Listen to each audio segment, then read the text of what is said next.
Tita, marunong naman ako sa gawaing bahay. Eh, ba't yung anak nyo, pinagpalit pa rin ako sa kapitbahay?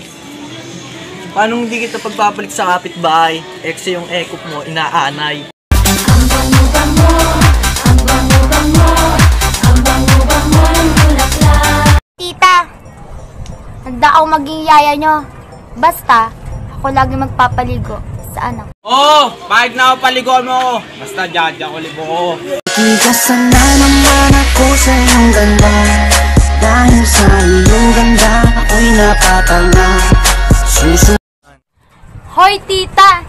Pakisabi sa anak nyo, handa ko siyang hampasin ng walis. Huwag lang siyang umalis. Kahit may hampasin mo ng walis, basta sa pet pakis.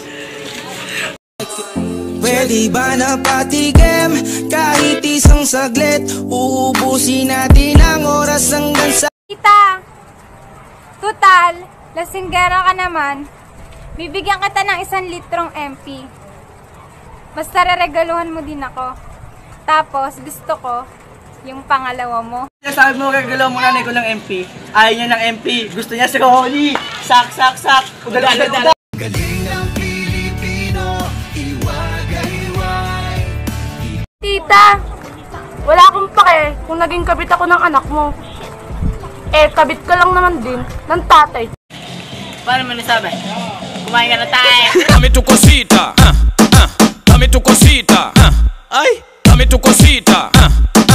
Tita, wala akong pake sa chismis ng iba. Ang mahalaga, nagmamahalan kami ng anak niya. Nagmamahalan talaga tayong dalawa. Ba't ka nagpapatira sa iba? Ang masama nun, sa tropa ko pa. Kaya siya na pa masaya lang talaga jowa niya eh. Ang dami-dami kong kaibigang peke. Kala mo tunay yung palay eh. Hoy, tita!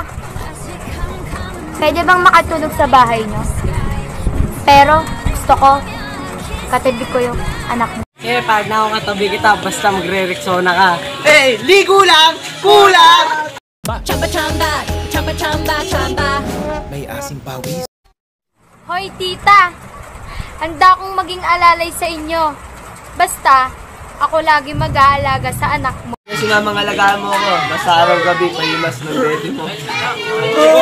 Kasi sawa na daw siya ang araw-araw magsalsal. Kaya nagyaya ng toma itong si tropang mabokas.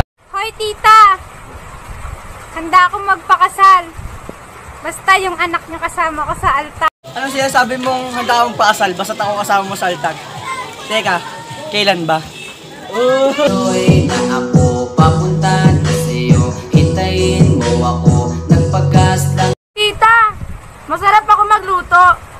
Pakisabi na rin sa anak mo, masarap din yung nagluluto. Nasaan pake ko? Tangina mo. Listen bitch, I'm gon' tell you this. Kamilyon ka putres. Akala ko ba tunay ka, pero bakit parang dahan-dahan ka nagpapalit ng kutis? You can't fool me now, nigga. Ang baho mo biglang sumingaw, nigga.